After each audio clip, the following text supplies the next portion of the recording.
إن الحمد لله نحمده ونستعينه ونستغفره ونعوذ بالله من شرور أنفسنا وسيئات أعمالنا من يهده الله فلا مضل له ومن يضلل فلا هادي له وأشهد أن لا إله إلا الله وحده لا شريك له وأشهد أن محمدا عبده ورسوله صلى الله عليه وعلى آله وصحبه وسلم تسليما مزيدا يا أيها الذين آمنوا اتقوا الله حق تقاته ولا تموتن إلا وأنتم مسلمون يا أيها الناس اتقوا ربكم الذي خلقكم من نفس واحدة وخلق منها زوجها وبث منهما رجالا كثيرا ونساء واتقوا الله الذي تساءلون به والأرحام إن الله كان عليكم رقيبا يا أيها الناس اتقوا الله وقولوا قولا سديدا يصلح لكم أعمالكم ويغفر لكم ذنوبكم ومن يطع الله ورسوله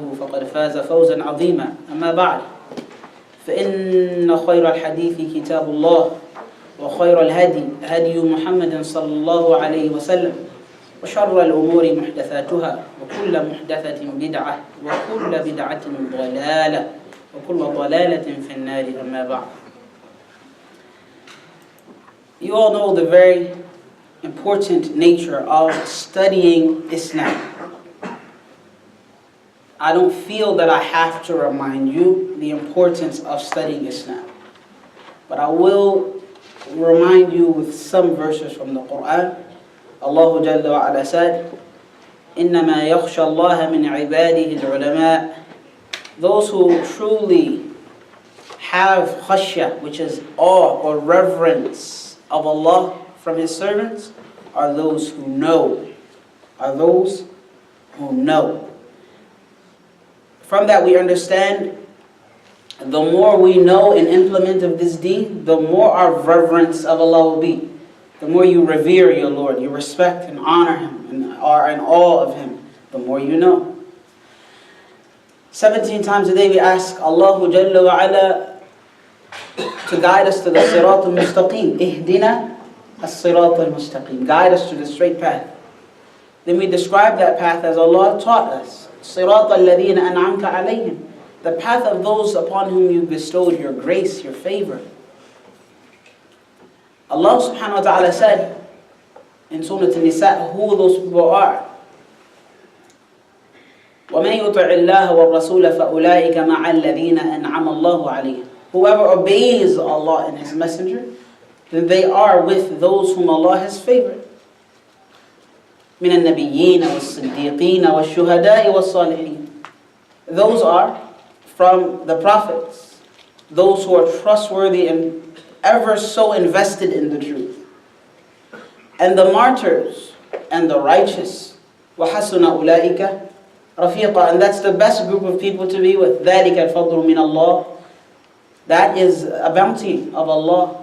وَكَفَى بِاللَّهِ عَلِيمًا. And Allah is sufficient, a knower. He is sufficient, His knowledge is sufficient enough. That if you want to be from those whom Allah bestowed His favor upon, it is upon me and you to obey Allah and His Messenger.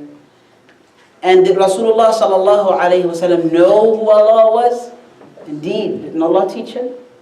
Didn't he know what right from wrong was? Didn't the Siddiqeen know, like Abu Bakr as-Siddiq and Aisha and others? Didn't they know the deen of Islam? Didn't the Shuhada give their lives because they knew Jannah and they knew the reward of it? And didn't the righteous remain upon their piety with knowledge and understanding of deen? We're basically asking Allah 17 times a day to make us of those who know this deen and practice it. Not those who just come blindly, aimlessly practicing ritual. No. And Amta alayhim is not that. Then we even specified even further, غَيْرِ الْمَغْضُوبِ عَلَيْهِمْ وَلَلضَّالِينَ. Not those who encourage your wrath, who provoked your anger. Rasulullah sallallahu alayhi wa sallam explained that these are the people who know better but don't practice what they know. They know, but they don't practice. May Allah save me and you all from that. You know something, but you don't practice. وَلَلضَّالِينَ. And the dhaleen, the misguided ones, are those who do not know, yet practice and invent things that they think are good. we must be with knowledge practicing. With knowledge we must halt or stop. With knowledge we must go. With knowledge we must turn left or right. That should determine our behavior, knowledge and understanding. We're going to talk today about Al-Mahdi. What does Al-Mahdi mean? What is the three-letter verb that Mahdi comes from? Somebody said Mahada. Mahada, that's close. Mim hadal. Hada wa. It's actually from hada wa. And then they turn the waw into ya, hada or alif, which then turns into ya. It means to be guided. It means to be guided. So just hearing his name, you already know, or his title, you know that he is what? Guided. Is guidance strictly for him? Is it? No, absolutely not. It's free, right? Guidance is free, right? And it's something that we should all strive for, right? Guidance. So just as he will be guided, we can be what? Guided. Okay, by what? What will guide him? What will he be guided by? Al-Quran and Sunnah. Are the Quran and Sunnah present today? You sure? No. You positive? Absolutely. Absolutely, without a doubt. The Quran and Sunnah are present today? Yes. So what's wrong with people that were not guided? Lazy. What is it? Is the prescription, is it broken? We can let. The prescription is not broken. Is it possible that we have brokenness in us? No.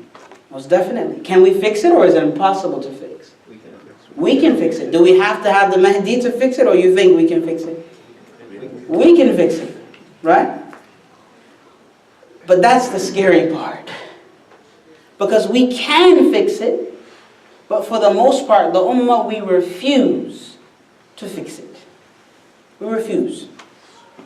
We don't want to fix it. We don't want to fix ourselves. We don't. For the most part. Yes, you have some spurts of deen. You feel good. One day you feel good. The next day you do, and then you don't. But for the most part, the Ummah of Muhammad sallallahu alayhi wa sallam, we find that we're differing, we're arguing, we're even lying and falsifying upon Rasulullah sallallahu alayhi wa sallam things that he never said nor did. So, would you consider that the biggest thing in our way is possibly ourselves? Would you consider that? Yes. So if every individual considers that I am the biggest problem for me, I'm going to fix me. Everybody make an intention to fix themselves. Don't you think we'll have possibly families that are fixed and rectified? And then communities that are fixed? Possibly, right? I mean, it's worth a try. It's worth a try, right? For the most part, you'll see that the decline of the human being is a gradual decline. It's not all of a sudden. Iblis, he had arrogance in his heart, and Allah tested it, and it came out. But his arrogance and his conceit developed over time. So that when he was finally told, prostrate to Adam, then he denied. But the whole time also he looked like he was worshiping Allah, and he was worshiping Allah. He was in the company of the angels and all of that, but the conceit, the self-righteousness was also developing at the same time. It was a gradual thing. And Allah said, وَلَا تَتَّبِعُوا خُطُوَاتِ الشَّيْطَانِ. Follow, none of you should follow the footsteps of Satan. Because it's just one. He says you do left foot first, then you do right foot. They say if you can do left foot, then right foot. It's a step process. Likewise, your rectification in mind is a gradual process. We have to work on it. We have to invest in it. Like you do your education, your secular education. We have to gradually process in this deen of Islam. There are numerous sources in this regard. The most concise one in the English language that I found, the one that has gathered a lot of resources, is that of the end of the world, major and minor signs of the hour, by Al-Arifi, Muhammad Al-Arifi. May Allah forgive us in him and protect us and preserve us in him and keep us steadfast in him. The Mahdi will be from the lineage of who? Muhammad sallallahu alayhi wa sallam. Then who? Then who? Men? Hassan. Hussein. Hassan. Like somebody, where you going, guys? Wait. Come back. Then who? After Rasulullah, then who? Hassan. Okay, come back. Hassan, you're skipping a person, you're skipping a link. Ali. From Rasulullah, then Ali? Fatima radiyallahu anha, right? Fatima. Then so basically Fatima and Ali radiyallahu anhuma, then Al-Hasan. Rasulullah sallallahu alayhi wa sallam said upon the authority of Ibn Mas'ud radiyallahu anhu, even if one day was left in this world, Allah would make that day long so that He could send a man who is of me or from my family, whose name is the same as my name and whose father's name is the same as my father's name. Even if it's one day left, Allah is going to fulfill His promise, basically. Even if it's one day left, Allah is going to do what? Fulfill His promise. Didn't He promise that He does not break a promise? Yes. Inna Allah la yukhliful mi'ad. From the things that He promised us is Jannah if we behave. Didn't He? He promised us even greater than that. What's greater than Jannah? To see His face. طيب? It starts with Ra. Ar-Ridwa, Ridwan, Allah's satisfaction with you. وَرِضْوَانٌ مِّنَ اللَّهِ أَكْبَرٌ. Allah said that Allah's satisfaction is even greater. Right? That means Jannah becomes a side dish. What's better, the main course or the side dish? Main course. Allah's pleasure and His satisfaction is even greater. But Allah promised that He will not break His promise, and even if there was one day left, Allah will stretch it just so that this can happen. I want us to put faith in the fact that Allah will fulfill His promises. Because if we did, it would take a lot of stress and worry off of our shoulders, and that we would hope in Allah more for all of our affairs. So why will He appear? Why will He appear? Tell me. I like this interactive. I'm an interactive teacher. I apologize. To guide the people back to the haqq. To guide the people back to the sunnah, the sirat al-mustaqim, the truth. And that will be at the time of the spread of corruption and evil and wrongdoing and injustice. When it's so spread and people are so fed up. There will be, of course, righteous individuals indeed. My request, if you want to be of those righteous individuals, try your best to be of those righteous individuals, the good people. But my second request is, please don't become self-righteous. My second request is, don't become self-righteous, where you think that you are better than others by virtue of your being guided or your apparent guidance to the straight path. Because self-righteousness is a form of arrogance. And Allah promised the hellfire for anyone who has a bit of arrogance. Right? That's my request. There will be righteous people. Try your best. Do not think that because Allah has guided you to 5 prayers or fasting Ramadan or frequenting the masjid that you're better than the person who doesn't. Because just because you're doing that, it may be that that person has a secret with Allah that they're more sincere in than in all of your actions together. And Allah may forgive that individual and not forgive you. So never think that you're safe, as I should never think that I'm safe. The Sahaba, they lived until their last breath worried if Allah would accept from them or not. Let's follow that. May Allah make it easy for us. Abu Sa'id al-Khudri also narrated that Rasulullah said, the Mahdi is of me. He has a high forehead and a prominent nose. He will fill this world with fairness and justice as it was filled with wrongdoing and injustice. And his rule will be for 7 years. High forehead could mean that his hair receded from the front of his head, or that his forehead is wide. Prominent nose could mean that it will be long with a pointed tip and bent in the middle. He will not be therefore flat-nosed. What's the wisdom of him coming from the lineage of Al-Hasan? First of all, who is elder? Al-Hasan or Al-Hussein? Al-Hasan. Hussein literally means small Hasan. Did you know that? Hussein is called الصغير, يعني التصغير. Now, when you make something small in Arabic, you make it fu'ayl. Right? For example, talib you call tuwaylib, small student. Another example, for qabl, which means before, you say qubayl, shortly before. Right? For a person named Khalid, you can call him Khuwaylid, to mean small Khalid. Hassan and Hussein. So what is the difference between Al-Hasan and Al-Hussein? The main difference between the two is that Al-Hasan became the 5th Khalifa. He is considered the forgotten Khalifa. Because not that no one recognized it, but most people forget that he was a Khalifa for 6 months. And because of the fighting that ensued between him and Muawiyah radiallahu anhuma, he stepped down to save the lives of Muslims. Because the whole political difference and falling out that happened. And Rasulullah sallallahu alaihi wasallam said about him when he was a young boy that this son of mine is a Sayyid. He is a leader, he's a chieftain. Not because he took leadership, but because what?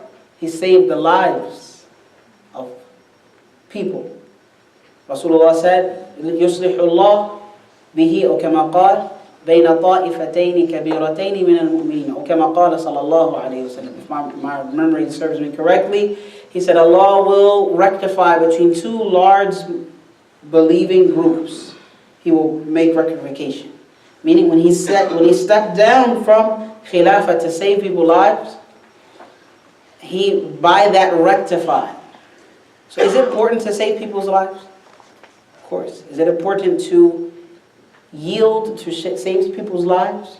Indeed. So you mean a person here is a leader and singled out as a leader because they stepped down to save people's lives. But unfortunately, some of us misunderstand that. And unfortunately, the non-Muslims also misunderstand that. They think that we're here to kill people. Right? That's the propaganda they see, but that's not the case. You and I know that's not the case.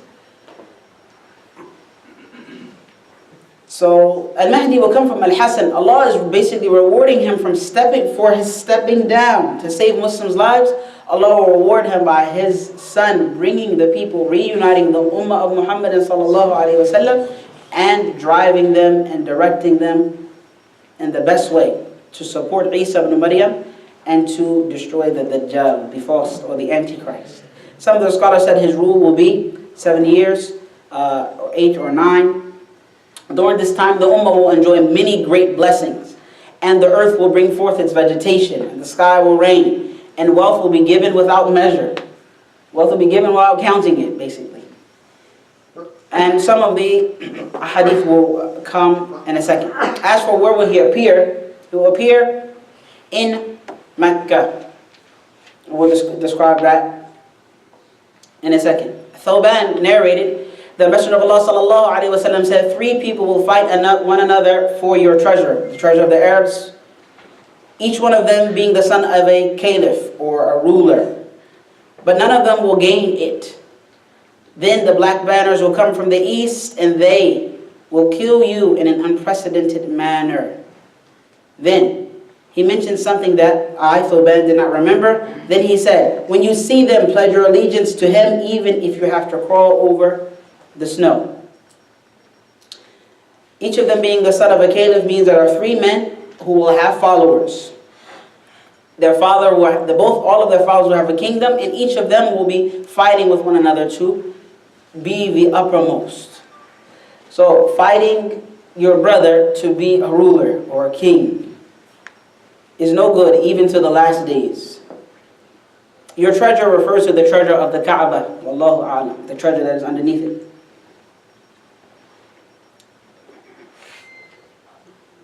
It also said that Abu Sa'id al-Khudri narrated that Rasulullah sallallahu alayhi wa sallam said that there will emerge among the last days from my ummah the Mahdi, a person who was guided. Allah will give him rain and the earth will bring forth its vegetation. Wealth will be divided equally among people. There will be plenty of livestock and the ummah will become great. He will live for 7 or 8 years afterwards. According to another narration, he said, nothing good will remain in life after he is gone. This indicates that after the death of the Mahdi, evil and great deal of turmoil will return again.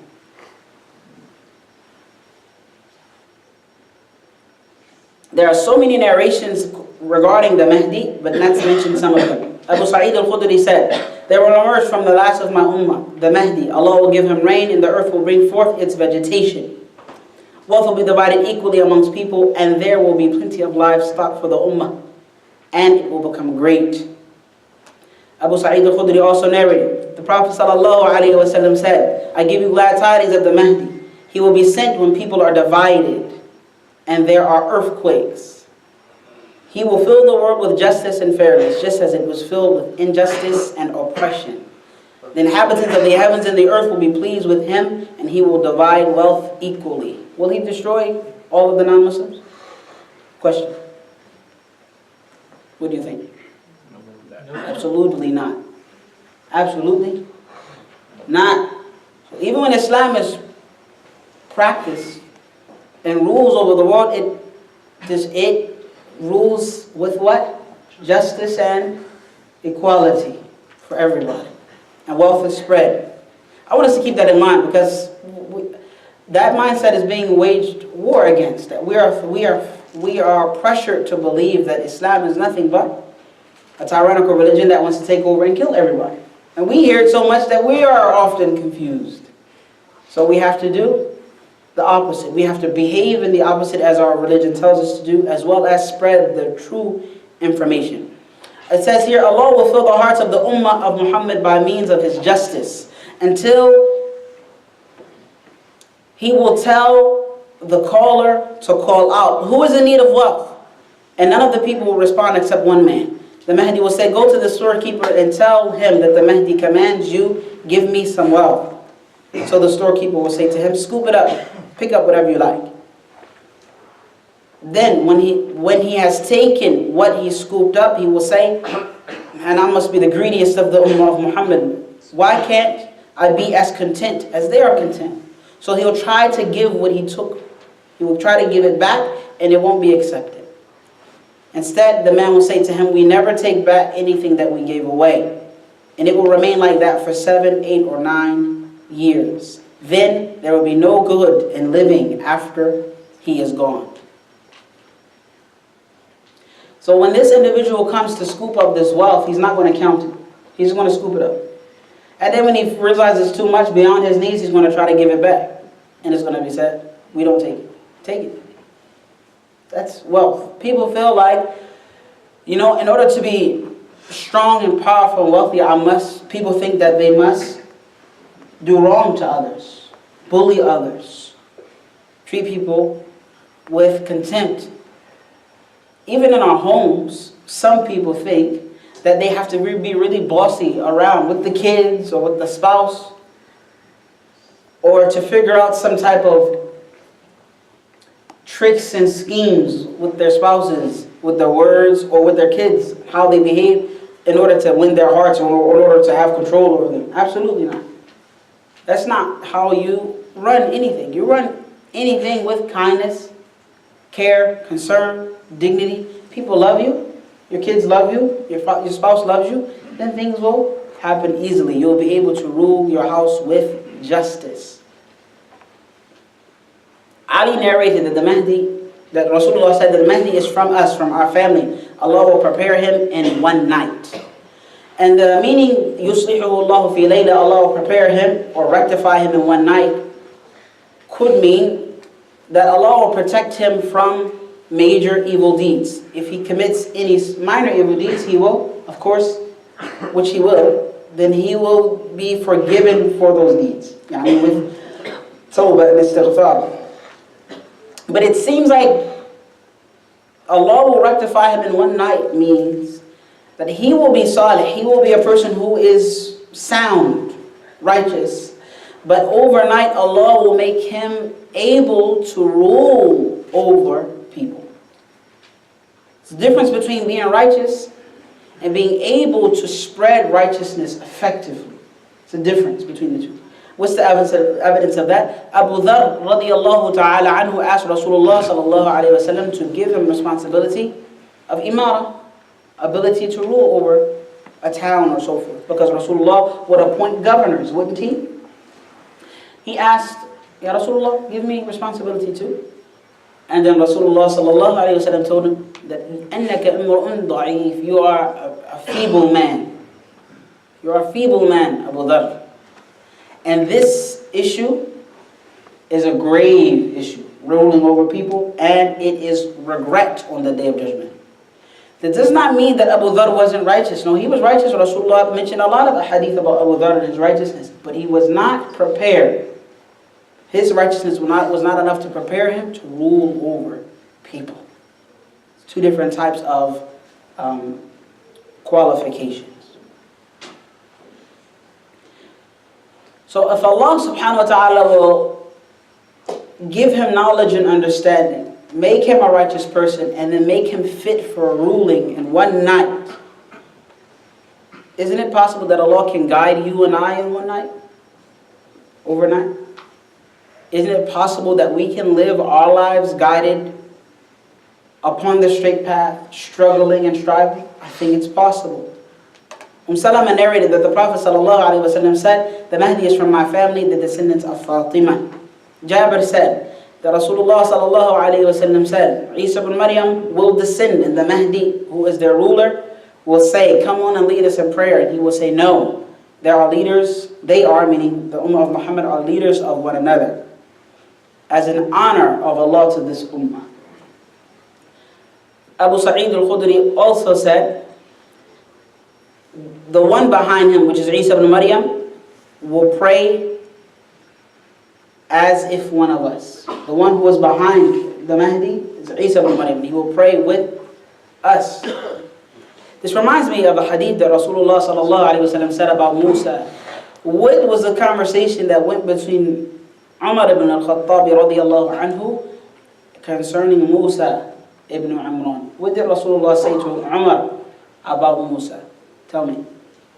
When he was reading the Torah? Yeah, when he was reading the Torah, what did he say? He told him that if, I believe he swore by Allah, and he said if Musa was here today, he would have to follow me. Good job. لو كان موسى حيا لما وسعه إلا أن يتبعني أو كما قال رسول الله. If Moses was alive today, he would have no capacity except that he would follow me. He would have no choice but to follow me. Like, who is better, you and I, or Moses? Moses. But Moses would have to follow Rasulullah, so what about us? Right? Isa ibn Maryam, when he goes, he comes back, he has to follow who? Rasulullah sallallahu alayhi wa sallam. The Mahdi himself is following Rasulullah sallallahu alayhi wa sallam, so what about us? We should not contend with following the Messenger sallallahu alayhi wa sallam. Especially in those things that are obligatory, because there are some things that are optional. There are some things about his way, his sunnah, that are optional. But especially about the things that are obligatory, we should not argue, nor disagree, nor contend, nor differ in opinion in regards to following his way, sallallahu alayhi wa sallam. We should try our best. May Allah make it easy for us. Ibn Mas'ud said that the Prophet sallallahu alayhi wa sallam said, if there was one day left in this world, Allah would lengthen it so that He could send during it, meaning during this day, a man who was from me or from my family. His name will be the same as my name, and his father's name will be the same as my father's name. Zuhr ibn Abdullah said The Rasul sallallahu alayhi wa sallam said that the hour will not begin until a man from my family will have the same name as mine, who will have the same name as mine, takes up a position of leadership.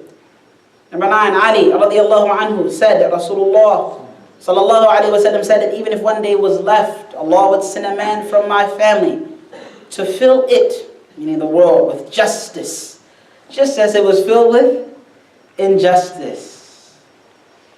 I wish we could say that the systems that we develop as human beings, trying our best to rule over one another, I wish we could say that they would lead to ultimate justice. But the reality is, all of the systems, no matter what they are, no matter how hard people try, they will never lead to ultimate justice. The only thing, the only system that will lead to ultimate justice is Islam. But we have to believe that first. And that's not something we can force on somebody. Am I correct? It's not something we can force on you.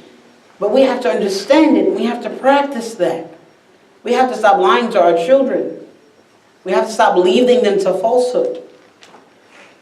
We have to stop, lying to each other. We have to be more trustworthy, more truthful to one another. We have to care about one another more. Do you think that the Sahaba came from the heavens? Absolutely not. Before Islam, many of them committed atrocities to one another. Many of them. But what changed them? Islam. La ilaha illallah Muhammadur Rasulullah changed them.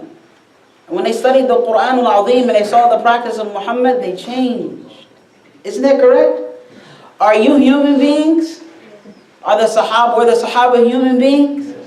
Well, what fixed them can fix us. Do you believe in that? I want you to say that again. Which fixed them can fix us. Let's try our best. May Allah make it easier for us. Jabir said that Rasulullah sallallahu alayhi wa sallam said, no qafiz, no dirham will be brought to the people of Iraq. We asked, how will this occur? He said, because the non-Arabs will prevent it from reaching them. Meaning Iraq will be cut off from aid and assistance. The Prophet also said, soon no dinar, no mud will come to the people of Syria. We asked, how will that happen? He said, because of the Romans. In this case, he means the descendants of what the Romans were at that time. Wallahu ta'ala a'lam. This means that Syria will be cut off from aid and assistance.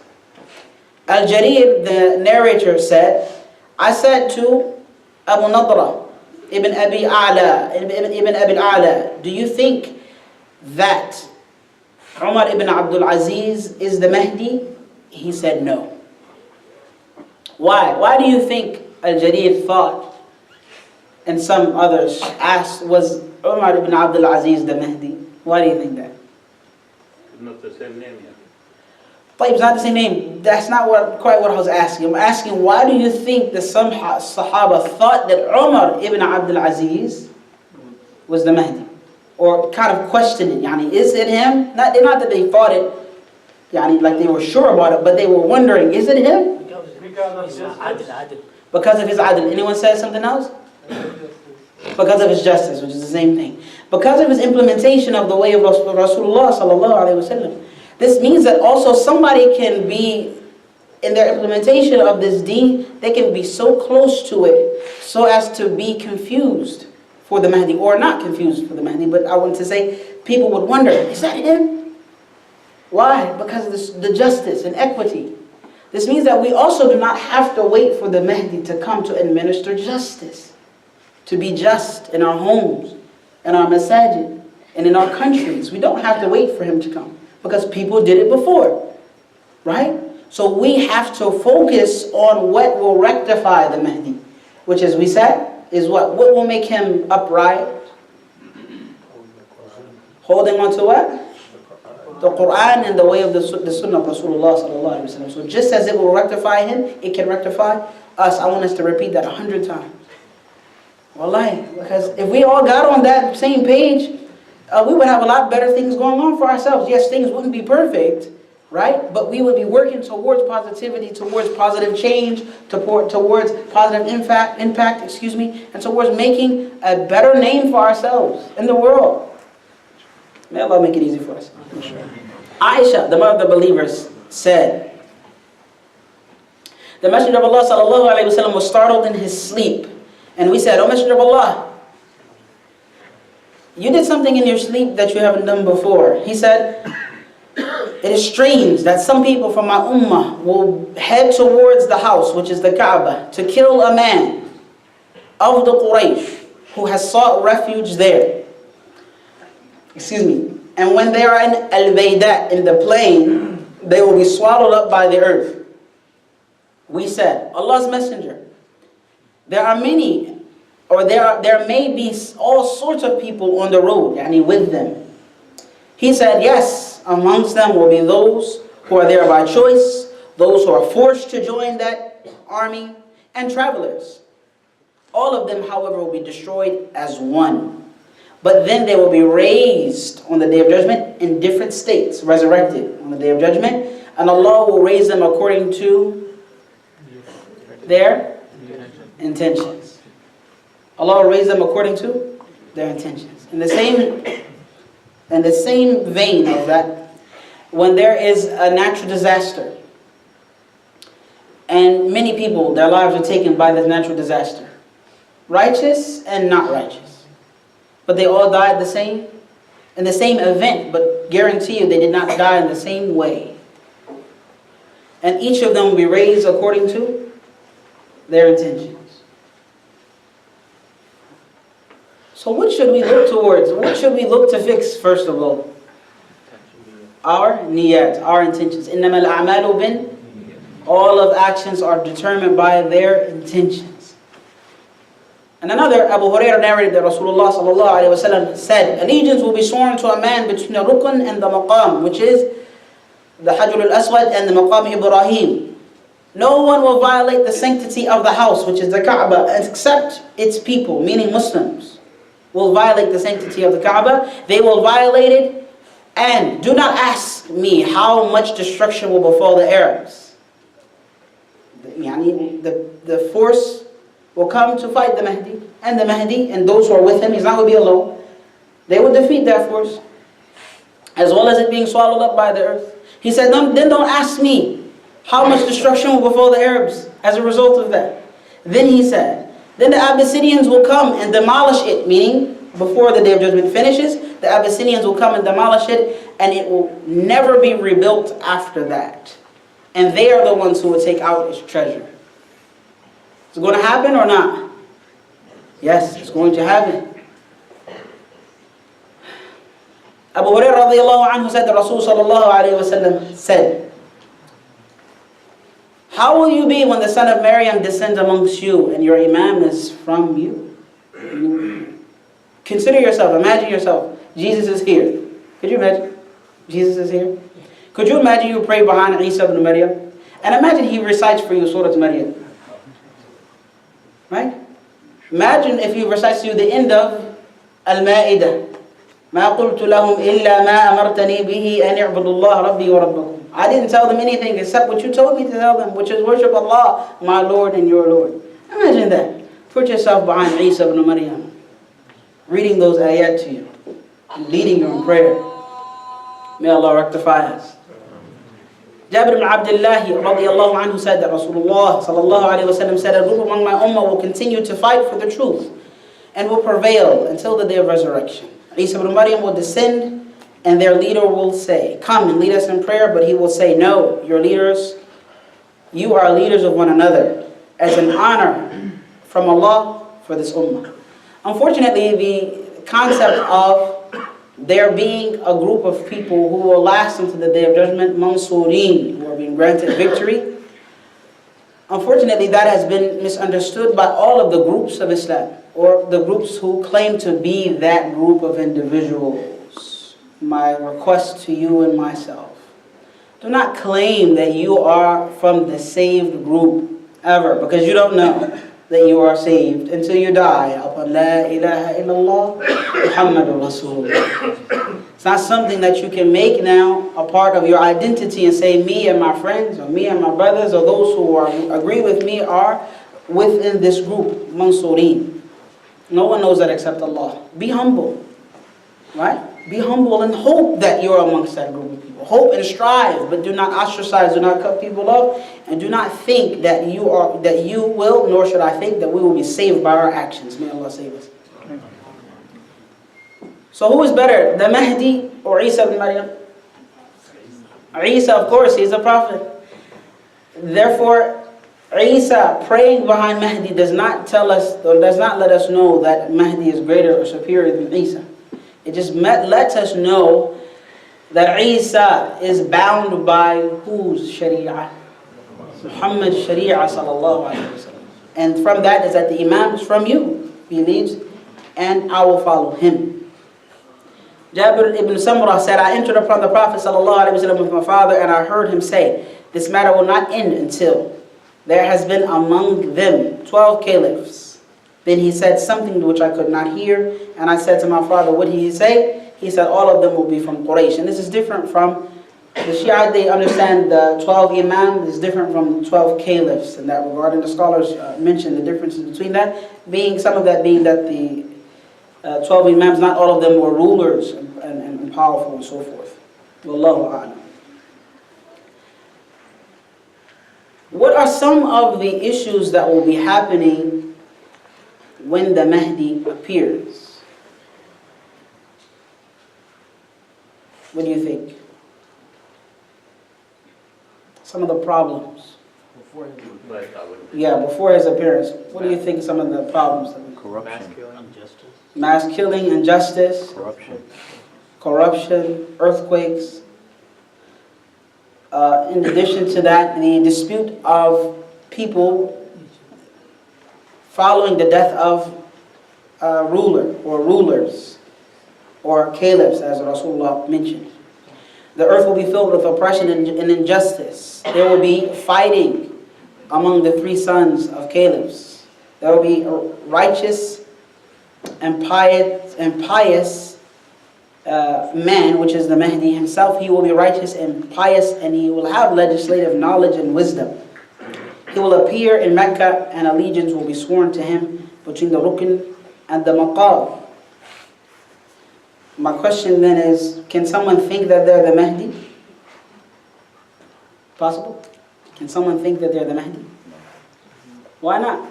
Tell me why. You have to prove it now. Said no. They can't, but No, tell me why. Why can't someone think that they're Mahdi? psychologically they can. Right. Psychologically they can? Wow, what an answer. Most of our names are not Muhammad, and our last name are not. Most of our names are Muhammad, but in the fact they have all Muhammad, right? Everyone is Muhammad. So that they can get away with it. They can say, Muhammad, and then his second name can be Abdullah. Muhammad Abdullah. Could be. But no, that was a joke. Anyway, the Mahdi himself will not call people to himself. He will not invite people, I am the Mahdi, follow me, ever. So as soon as someone says it, guess what? They are not qualified by virtue of that. Because people will pull him out of his house and force him to the Kaaba and make him stand there and pledge allegiance to him. He doesn't want it. Let us know that leadership is not something that we should strive for the sake of leadership. Rasulullah made many hadith that are clear in this regard. So vying and fighting for leadership is not something we should be busy with. If we're qualified, then yes. What do I mean if we're qualified, then yes? If we have the qualifications, as Yusuf alayhi salam was qualified to rule over Misr, then we wouldn't have to fight for it. We wouldn't have to fight somebody else for a seat. We wouldn't have to do that. Allah would make a way for it because He wants this individual to lead. But this vying for leadership and fighting and turmoil and civil war, we see the effects of that today. We're suffering it right now. May Allah save the ummah. Also, his lineage will go back to Rasulullah sallallahu alayhi wa sallam. He will have certain characteristics that not anyone can just have. You want to do plastic surgery? Maybe. No, it won't work. May Allah make it easy for us to understand. One of the beautiful ways to recognize the Mahdi's coming is that Islam will spread with honor and dignity. Islam will spread with honor and dignity. But that does not mean that your effort and my effort in that is worthless. No, our efforts are appreciated. وَكَانَ سَعْيُكُمْ مَشْكُورًا. Allah said, your efforts are very well appreciated. So try your best to spread Islam with dignity and honor. All of that is appreciated. But when He comes, it will be completed. The dignity and honor of the Muslims. Try your best. It is also said by Salama radiallahu anha that a dispute will occur following the death of a caliph, and a man from Medina will flee to Mecca. Some of the people of Mecca will come to him, will come to him and bring him against his will. And they will swear allegiance to him. Between the corner, which is the black stone, and the Maqam Ibrahim. An army will be sent against him from Syria, which will be swallowed by the earth in Al-Bayda, between Mecca and Medina. When the people see that, the devoted worshippers from Syria and the best of the people of Iraq will come to him and swear allegiance to him. Then a man will rise from Quraysh, whose maternal uncles come from Kalb, which is a very known tribe that survives until today. He will send an army against the Mahdi and the Mahdi's followers, and they will prevail over them, meaning the Mahdi will defeat them. The defeated army will be called the force of Kalb. The real loser will be the one who is not present when the wealth of Kalb is divided. He, meaning the Mahdi, will divide the wealth and rule over the people in accordance with the Sunnah of the Prophet. Islam will become established on earth, and he will remain for 70 years. Then he will die, and the Muslims will offer funeral prayer over him. And in another narration, it is said that his rule will be 9 years. So is this victory of Islam coming one day? Definitely. It's coming. We can prepare for it by understanding our religion. Teaching our kids how to behave. Teaching our kids how to love. And then to love Allah and His Messenger. To love being Muslims and to be proud of it. But as we said, just as someone's good deeds and good character is developed, evil deeds and bad character is also developed. And if we find that our kids and we ourselves are more plugged into media than we are in our salah, then we may be on a downward spiral. If we find that we are more plugged into media, which means phones and all of the applications that's in the phone, television and all of the television shows that we could possibly watch, and movies and so forth. If we are so involved in that, more than we pick up Allah's book, more than we contemplate Allah's book, more than we study the life of Rasulullah sallallahu alaihi wasallam, then we are on a path of doom. Think about it. You all agreed, as I agree, that the Mahdi is guided by what? Quran and the Sunnah of Rasulullah. Allah said, "Inna hadha al-Qur'ana yahdi lillati hiya aqwam." This Quran guides to that which is most appropriate. The Quran al-Azim. Let's try our best to read it, to understand it, to contemplate it.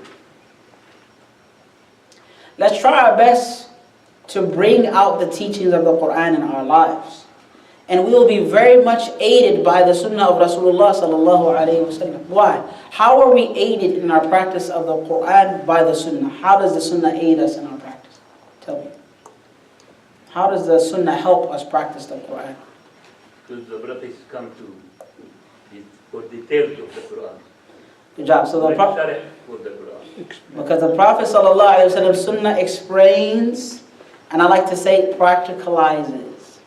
Practicalizes the Quran. It puts it in day-to-day practical mode. When Aisha radiallahu anha was asked about the character of the Prophet sallallahu alaihi wasallam, what did she say in response? He was the Quran. His manner was the Quran. His manner was, that means he was guided by the Quran. The Prophet himself was guided by the Quran. And Allah, throughout the Quran, Allah is talking to Rasulullah sallallahu alaihi wasallam and revealing to him and giving him the stories and giving him the admonishment. We have to remember that. The Quran can't be sitting on our shelves gathering dust. It's even scary when we read other books more than we read the Quran, even if they're religious books. Even if they're written by great scholars of Islam. I promise you, none of the scholars of Islam wrote their book so that you can read their book more than you read the Quran. I promise you that. I promise you that. And if we could ask them and they could answer, we would do that. But you would see, even in their practice, they spent time writing books and clarifying and explaining and summarizing things to make it easy for people to understand the Quran. Because the ahadith and the ahkam and all of the rulings of this deen all come from the Quran al-Azim. All of it. So you need Arabic to understand Quran. You need fiqh to understand Quran. You need usul, which are principles, to understand the Quran. You need belief, correct iman, to understand the Quran. All of these things help you understand the Quran al-Azim. So let's try our best to be guided today by what will guide the Mahdi tomorrow. And then we possibly be prepared and ready for his coming. And we ask that Allah subhanahu wa ta'ala make it easy for us to establish our 2 feet upon La ilaha illallah Muhammadur Rasulullah. And we ask that Allah make it easy for us to unite with one another upon La ilaha illallah Muhammadur Rasulullah. Regardless of culture, language, background, skin color, and preferences. Regardless, we all are ready to give up our baggage and our extra luggage for La ilaha illallah Muhammadur Rasulullah. Yes, we're going to make mistakes. None of us are above mistakes.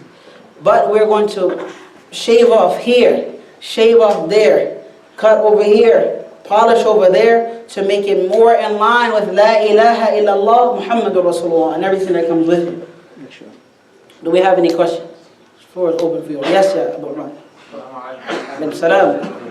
The first question about the Mahdi when he comes, is he going to be from the lineage like father, grandfather, and so on? And the second question, the 10 signs of the Day of Judgment, are they in order the way you have them on this list, or they're next? First question, yes, as our brother asked, will the Mahdi come from the lineage, like grandfather, father, grandfather, and so forth from Rasulullah? Then yes. So he's coming from Fatima, he's coming from Al-Hassan, and then Al-Hassan to whomever his children were, all the way up to him. Does that answer your question? Fine. Number 2. Question number 2 what? The 10 signs. The order. Now the scholars differ about the order of the 10 signs. So I tried my best to research some of the orders, and I put it in the way that we put it. But wallahu alam, at the end of the day, it seems to be wallahu alam that is this way. But some scholars don't even consider the Mahdi as the major sign. They consider him of some of the last of the minor sign, and that the first major sign is the Dajjal.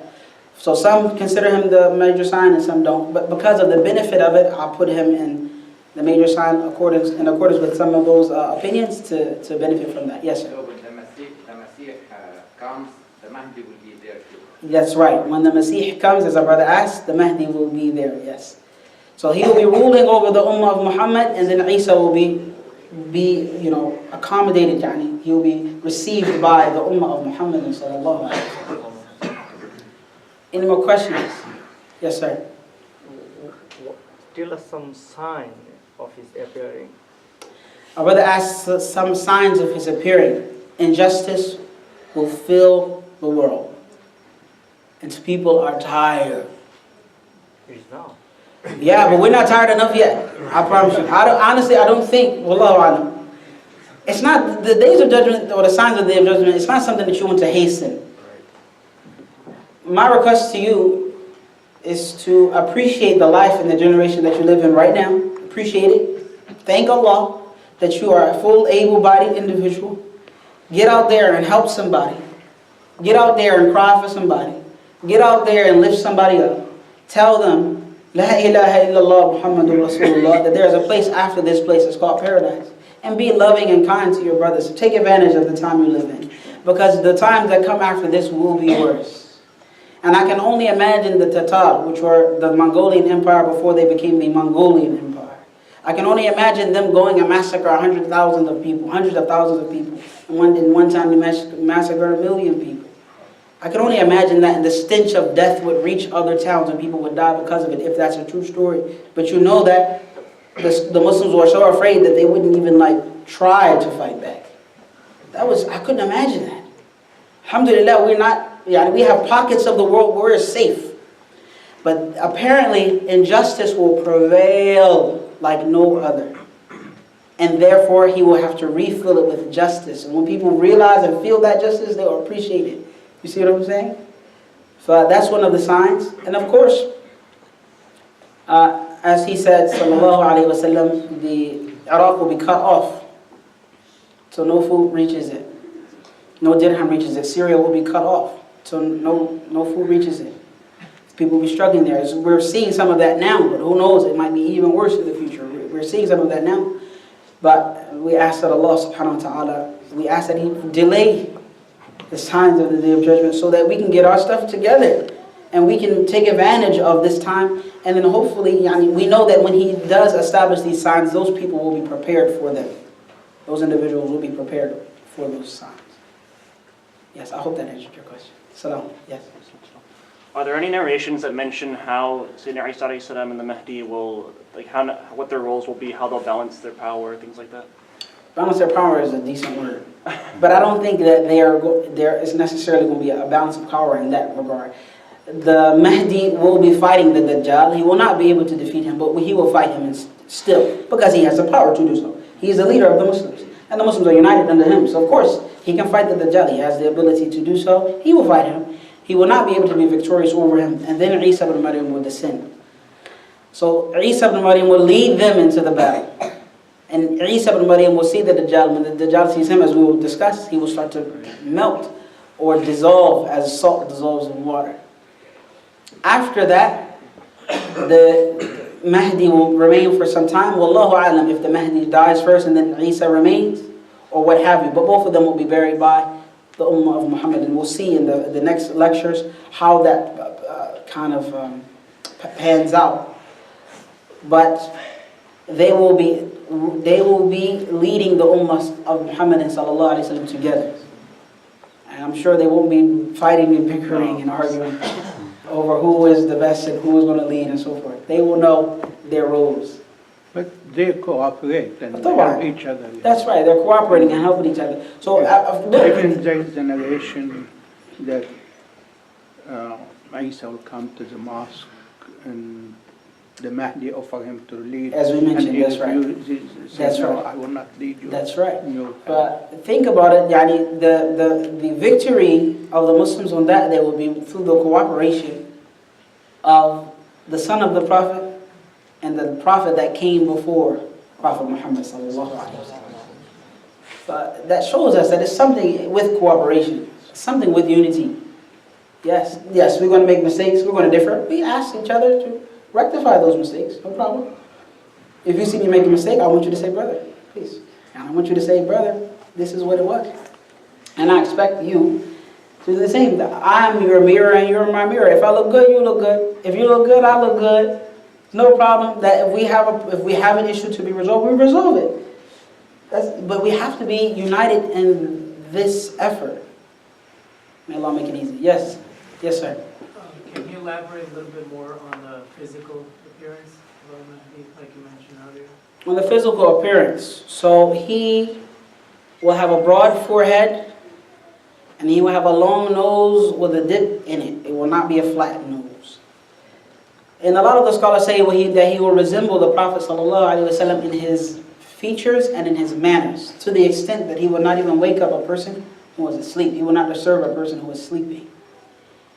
So, again, when we look at his word Mahdi, it's because he's following the Prophet. So can't we follow him and be guided? You know what I mean? That's our take. It should be our takeaway message. And now we're going to get right when the Mahdi comes. You know what I mean? In the meantime, I'm going to, do this haram and do that haram, and curse at that person, and, slap that person. No. In the meantime, I'm going to prepare. It might not be this generation. It might not be 400 generations. But at least I tried to leave a legacy of Islam in my children. And I hope they'll try. If they don't, that's their fault. Because I'm be gone. Right? You and I, we're going to be gone. If our children don't keep La ilaha illallah Muhammad Rasulullah, it has nothing to do with us. But we at least try. No. Yes, sir. When you say that injustice will fill the world, do you mean like the Muslim world or the entire The whole world. And justice will be so full, the world will be full of injustice. So when he comes, that's what helps you appreciate it. Because he's going to refill it with justice and equity and spreading of wealth, right? And peace and security. He's going to fill it up, the whole world. That's Muslim and non-Muslim. That means that you are here also for the benefit of others. And this deen benefits everybody. The Muslim and the neighbors of the Muslims. May Allah help us to understand that. Yes, sir. You, I'm sorry, I saw you here first. Is it the appearance of the Dajjal first and then the Mahdi, or is it the Mahdi? Some scholars differ on that. Wallahu a'lam. Maybe either or, but we're going to study them, inshallah, hopefully equally. Yes, sir. Will Palestine be taken back and Israel be finished, or be done with from them before the Mahdi or after the Mahdi? Allahu a'lam. He asked, would Palestine be taken back and won over from Israel before or after? Allah knows best. But Islam will prevail over every land. Every single land. Islam will be rule, and it will administer justice, equity, and favor to everybody. Everyone will live in peace and security. So do know that. What we're going through now, and people committing atrocities with one another, non-Muslim against Muslim, Muslim against Muslim, and so forth. What we're going through now are disasters, indeed. But Islam, when it rules right, it will rule with justice. And everybody will appreciate it. Now, any more questions? Yes, sir. So when he takes over, will the Muslims from all around the world, will they migrate toward Mecca and, to take the battle under his army, or are they going to be spread out and just, how would that work? Is there any detailed information about that? There's no indication in the hadith that everybody will go. There's an indication that some people will go and support him. And of course, he is not going to be set up in Mecca or Medina. He will be set up, some say, in Asham, which is, the Levant, the Syrian area, which is Jordan, Palestine, Syria, Lebanon. So he'll be in that area. Who knows how well the boats and planes will be working at that time, that everyone is going to go be with the Mahdi. In addition to that, when the Dajjal comes, he will go to various villages, and the people who follow him will follow him, and all of the wealth of that village will leave with the Dajjal. And only those who believe will remain. Right? So from that, Wallahu Alam indicates that believers will be in various places still. Believers will still be in what? Various places around the world, spread out. Wallahu Alam. Allah knows best. Yes. I didn't hear anything from our sisters. Please be our guest to ask a question.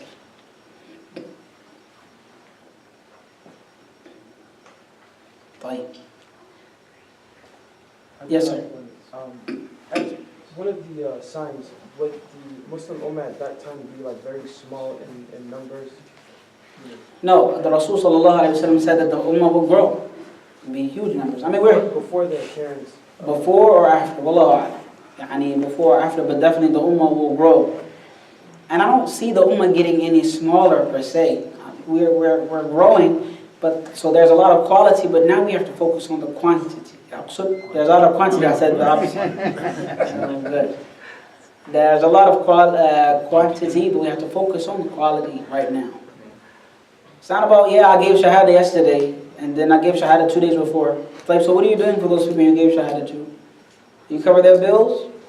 Did you solve their financial problems? Were you their brother and their friend? So it's not about getting Shahadas, you know what I mean? It's about serving and producing good individuals that can serve this community, this society, and the world. I want us to know that we are here for the benefit of everyone. I want us to know that, I get this Power Rangers complex. You guys grew up watching Power Rangers? Kids, you watch Power Rangers? A little bit? No? It's corny now, so what do you watch? What do you watch instead of Power Rangers? Superhero that's like Power Rangers. Tell me. It's okay, I'm embarrassed. I'm sure I watched it too. Of course you know. I'm supposed to believe you don't know what. Come on, somebody tell me. One of the kids tell me what you watch now. What superhero you watch you like? Can you believe it? The Imam is asking them to tell them about the superhero they're afraid to say. The superhero. Yes, sir. Batman. Batman, awesome. and he goes around, he fights crime, right? And he saves people. That's what we're here for, right? We're here. We're saving people's spiritual well-being, coming and saving them from the villains and the monsters. So they can say, La ilaha illallah Muhammad Rasulullah. And even if they don't, then they can live peaceful lives and dignified lives with Muslims. Because Muslims are supposed to set things straight, not mess things up, right? We have to believe in that, right? We have to believe in it. We have to work diligently towards that. Now, we ask that Allah subhanahu wa ta'ala help us to understand this deen. We ask that Allah Jalla wa ala accept from us the good of this lecture and forgive us the bad of this lecture. We ask that Allah cover our faults and make us monumental individuals. We ask that Allah help us to leave a great legacy of La ilaha illallah Muhammadur Rasulullah, to affect this world positively with positive development and positive change. And we ask that Allah Jalla wa ala will gather us in Jannatul Firdaus al-Ula, the highest part in Jannah, as He gathered us here today. Wa sallallahu wa sallam ala nabiyyina Muhammadin wa alihi. Alhamdulillah.